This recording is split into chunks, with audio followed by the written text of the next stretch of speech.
Hey, it's me, MLB. Here is part 4 of Blood Rampage. Enjoy. You didn't answer my question last night because you were too drunk.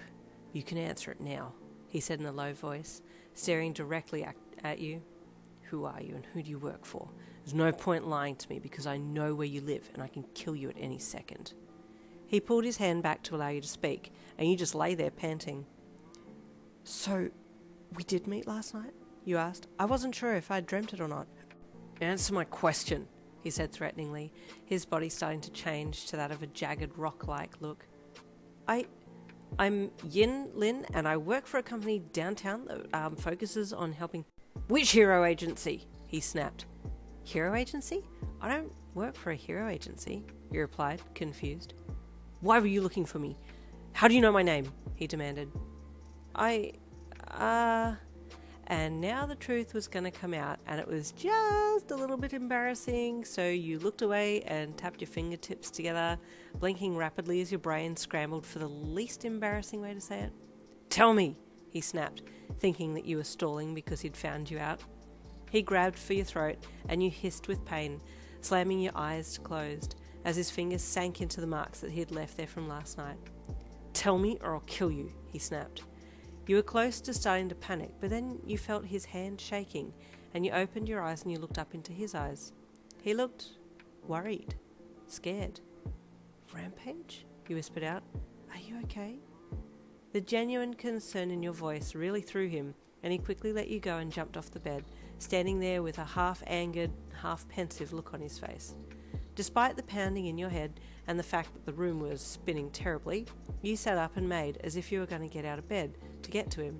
Reflexively, he activated his quirk, his whole body hardening as he stood there. Don't come any closer if you value your life, he stated, his bare torso rigid and sharpened. Something wasn't right though. Why did he look so vulnerable?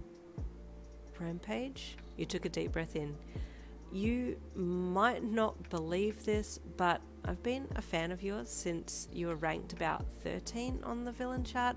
I've always wanted to meet you because I think you're really good looking and your villain name is really cool. It was my birthday last night and my one wish was to meet you, so I drank myself stupid and then went looking for you.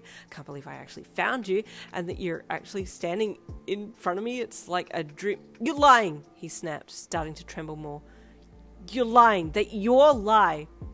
No, I'm not lying, I promise. But tell me, why are you shaking? I'm not shaking, he replied defensively, trying to scowl. I'm dangerous, so don't come near me. Just then you remembered that you had gotten to your apartment steps somehow last night, and you slowly got out of bed.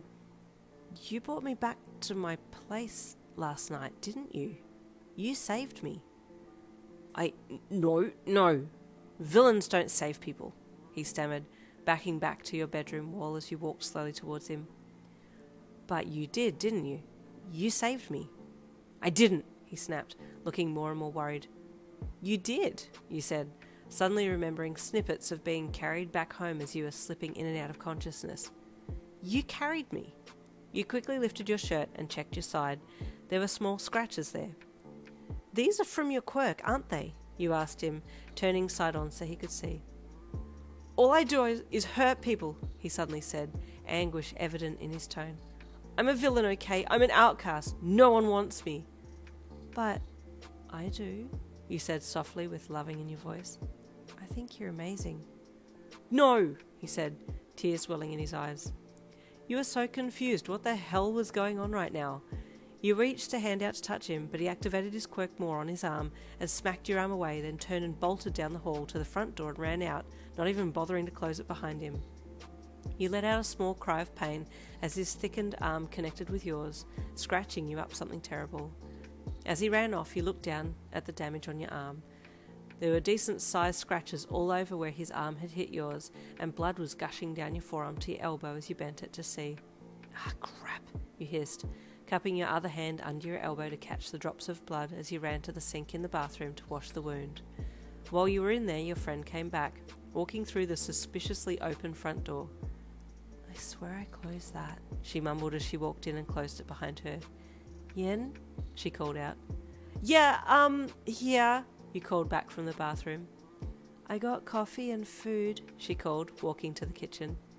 Yeah, you replied, letting her know that you'd heard her. You watched as the blood from your arm washed down the sink. The stinging pain was enough to clear your head a little, and you stared into the sinkhole as your mind flicked back through the pages of your memory to assess your initial thoughts about Blood Rampage. He doesn't seem to act the way I thought he would act. He was a lot more confident that night that he slammed me against the wall, but then today he really did seem scared. You closed your eyes, trying to bring up the image of him that you'd kept on your phone. He looked like a badass, hardened criminal in a lot of his shots, or have you overlooked some of them? Pulling your arm back from under the flow of the water, you turned the tap off and grabbed for the hand towel nearby to press it to your arm to stem the flow of blood. You knew your friend would freak out if she knew that he had turned up here, so telling her the truth about your injured arm was a big no. Silently, you slipped out of the bathroom and tiptoed back down the hall to the bedroom to get your phone. You needed answers now. Still with your arm wrapped in the towel, you opened your camera roll and flicked through it to look at his images again. Now that you were looking at them with fresh eyes, you could see a pain and sadness behind his eyes. He didn't look as scary as you had initially thought. He's just misunderstood. There's something more to him than what everyone thinks, you thought, turning your phone screen off and taking the towel from your arm. Some of the smaller scratches had started to heal already and weren't bleeding anymore, but some of the deeper ones were still slowly oozing deep red blood. You stood there for a bit, waving your arm around to get the cool air to coagulate the blood, before finally putting a jumper on to hide the wounds. I'm going to find him again. I need to find out who the man is behind Blood Rampage. With fear gripping him to the core, Blood Rampage fled the building, aiming to get to the darkest place in this brightest sunshine as possible. He felt more comfortable in the dark. People appeared to be more scared of him in the dark, especially when he had his quirk activated. But why hadn't you been scared of him? Why did you say you loved him? He had never been told that he had been loved in all his 22 years of life. It had always been about how ugly, weak, stupid and annoying he was. No one had ever seen his vision to become a hero. No one had supported him. And there ends that chapter for now. Are you ready for a depressy chappy? Stay tuned for part 5 coming tomorrow.